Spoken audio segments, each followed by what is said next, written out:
All right, so are you ready to dive in? Today we're going to be taking a look at the Kybalion. Okay. This book claims to have the secrets of Hermes Trismegistus, Oh. and it was published way back in 1908.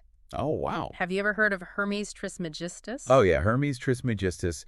He's a super legendary figure, Right. like shrouded in legend. Yeah. He's really connected with ancient wisdom Yeah. and alchemy. Yeah. A lot of people see him as like a blend of figures, Yeah. like Egypt's Thoth.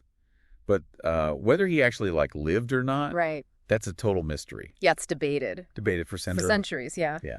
And so this book, the Kybalion, it lays out these 7 Hermetic Principles, Okay. and it claims that they govern, reality itself. Wow. And they're presented as these keys to unlock personal power and spiritual growth. Interesting. But are we looking at ancient wisdom Right. or a more modern spin on things? Yeah. That's what we're here to figure out. Let's get into it. Okay, so principle number 1 is mentalism, Okay. and it's a big one.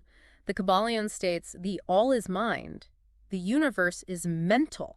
Wow. So if I'm getting this right, it's saying that everything comes from this one giant infinite mind, Okay. and that our thoughts actually shape reality. Yeah, that's the core idea. Really? Yeah, it suggests this deep connection between our minds and the world around us. You see echoes of this in a lot of different spiritual traditions Yeah. and even in some interpretations of quantum physics. Wait, so if our thoughts create reality, Yeah. does that mean that we're responsible for everything that happens to us? Right. That feels like a lot of pressure. It's not really about assigning blame, Okay. but it's more about acknowledging the potential power of our minds. Right.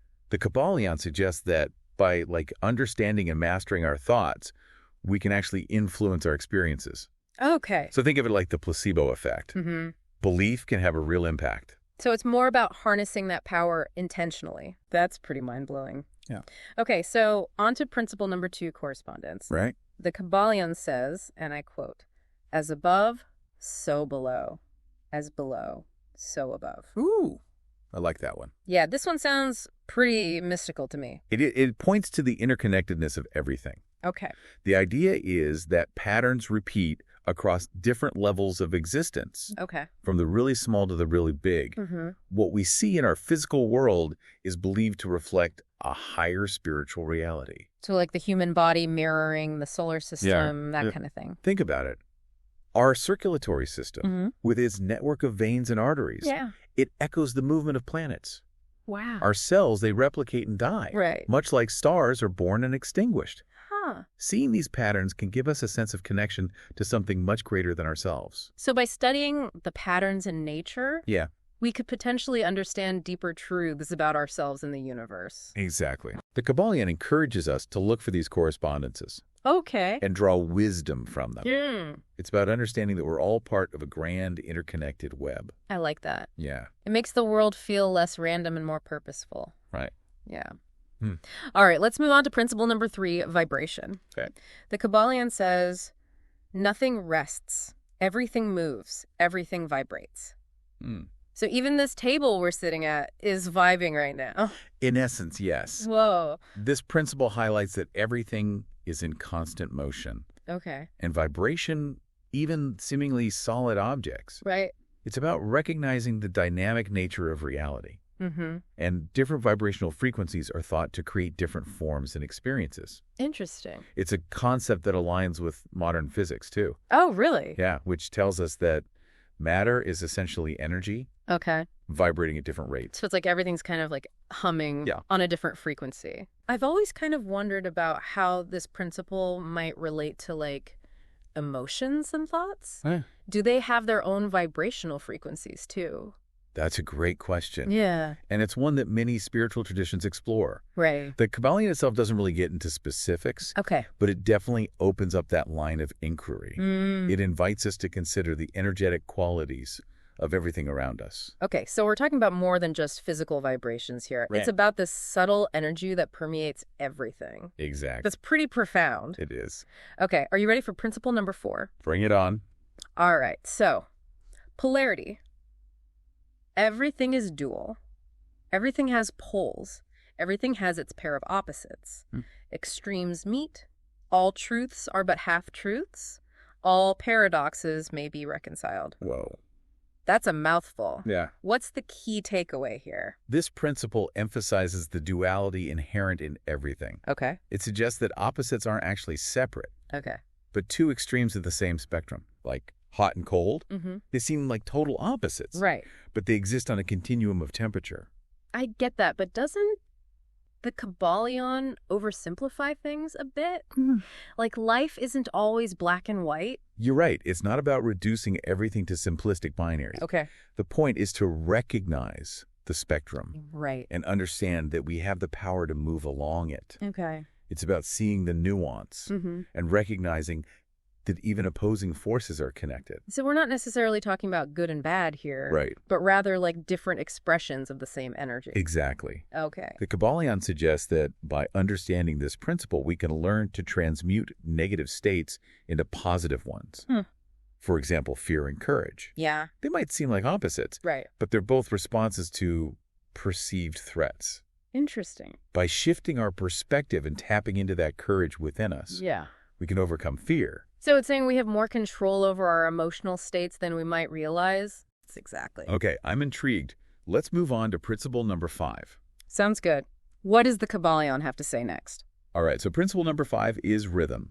Everything flows out and in. Everything has its tides. All things rise and fall. The Kybalion says, so are we just talking about like ocean tides or what? Well, the ocean is a perfect example. Right. This principle is all about highlighting the cyclical nature of life. Okay. Like the ebb and flow, the ups and downs. Everything has its periods of growth Yeah. and periods of rest. Okay. It's just like the tide, Right. There's a natural rhythm to everything. So what you're saying is like if I could master this principle of rhythm, I could like anticipate those periods of low energy Yeah, and plan accordingly. exactly. That's cool. But how do we actually like master this principle as the Kybalion says? Right. Should we be trying to like control the waves? It's not really about control. Yeah. It's more about understanding and working with the natural rhythms. It's about recognizing the cyclical patterns in our lives Yeah. and in the world around us. Right. So, for example, if you know that your creative energy tends to peak in the spring, you can plan your projects accordingly. Oh, okay. It's about working with the natural cycles, Got it. not against them. That makes sense. Yeah. So instead of resisting those lows, we can learn to ride them out, Exactly. knowing that a high is coming. Yep. Okay, so on to principle number 6, cause and effect. Okay. Every cause has its effect. Every effect has its cause. Everything happens according to law. This one sounds pretty straightforward to me. It does, but there's a little more to it than meets the eye. Really? How so? Well, the Kybalion suggests that nothing happens randomly. Okay. Everything unfolds according to universal laws, even if we don't always see the connections. Right. So it's like challenging the notion of luck, Oh, interesting. and it encourages us to see how everything is connected. So no lucky breaks, no bad luck. Yep. It's all just like laws at work. Yeah. But what about those times when like something amazing happens seemingly out of nowhere, Right. or when disaster strikes for no apparent reason? Well, the Kybalion would say that what we think of as random often has a root cause, Okay. even if it's hidden from us. Ah. This principle encourages us to take responsibility for our thoughts and actions, Okay. recognizing that they create these ripples in reality. Yeah. It's not about blame or anything, Okay. but rather about understanding the power we have. So it's about seeing the bigger picture, Right. understanding that everything is interconnected. Exactly. That's a pretty big shift in perspective. It is. Okay, so last but not least, principle number 7, and it's called gender. Gender is in everything. Everything has its masculine and feminine principles. Oh, this is where things get a little outdated. Well, it's important to remember that this book was written in the early 1900s. Right. So the language and understanding of gender have changed a lot since then. For sure. So how should we interpret this principle today? It Right. seems a bit out of touch, Yeah, in the context of the Kybalion, gender isn't really referring to biological sex Okay. or social constructs or anything like that. Got it. It's talking about the interplay of creative and receptive forces that are present in all things. Okay. So think of it like yin and yang. Right. The masculine representing the active force, and the feminine representing the passive force. So it's not about male and female in the traditional sense, but more about these fundamental energies that are in everything. Exactly. Okay, that makes a lot more sense. It's about recognizing that balance Okay. and interaction of these energies within ourselves and in the world around us. That makes sense. It's another way of understanding that duality from the principle of polarity. Exactly. So we've gone through all 7 principles now. We have. But let's take a step back and talk about the book itself. Okay. It has kind of some controversial origins, right? It does. Who were these 3 initiates that supposedly wrote it? Well, their true identities have been debated for years. Yeah. But a lot of scholars believe that the main author was William Walker Atkinson. Okay. He was a prominent figure in the New Thought movement. And the New Thought movement was all about the power of positive thinking, right? Yeah, and personal empowerment, Okay. mental healing, and the idea that our thoughts can shape our reality. Right. So this was a big departure from traditional Hermeticism, which focused more on a divine being. So would it be fair to say that the Kybalion is kind of like a blend of ancient and modern ideas? Yeah. Like taking Hermeticism and making it more contemporary? Exactly. Yeah. Even the concept of philosophical mentalism, Yeah. which emphasizes the mind's role in shaping reality. Right. That's evolved over time. Okay. You can see echoes of it in ancient texts like the Emerald Tablet. Mm-hmm. But the Kybalion presents a more modern interpretation. It's cool how these ideas have been woven together. So for our listeners who are just now hearing about the Kybalion, what would you say is the most important thing to remember when they're exploring these ideas? I'd say approach it with an open mind, but also a critical eye. Okay. You know, it offers a really interesting framework for understanding reality Yeah. and unlocking your potential. Mm-hmm. But it's important to question things, reflect, Right. and figure out what resonates with you personally. Hmm. Don't take anything as like absolute truth without doing your own investigation. That's great advice. And out of all these principles, is there one that you really like or that gets you thinking? You know, the one that always gets me is that first one, mentalism. Mentalism, yeah. If the universe really is mental Yeah. and thought is the ultimate power, Right. what responsibility do we have in shaping reality? Mm. What about our collective reality? Whoa. It's a lot to think about. It really is. It makes you wonder if we're all just walking around creating our own little universes. Yeah. With every thought we have. Exactly. And if that's true, Right. what kind of world do we want to create? Individually and collectively. Yeah. It's a good question worth exploring. It is. Well, folks, we've just scratched the surface of the Kybalion, We have. and it's 7 principles. But we encourage you to dive deeper, Yeah. explore the works of Hermes Trismegistus, Definitely. and most importantly, keep going on your own journey of self-discovery. That's the key. And remember, as we talked about, this book is like a springboard. Yeah. It's not a set of rules. Right.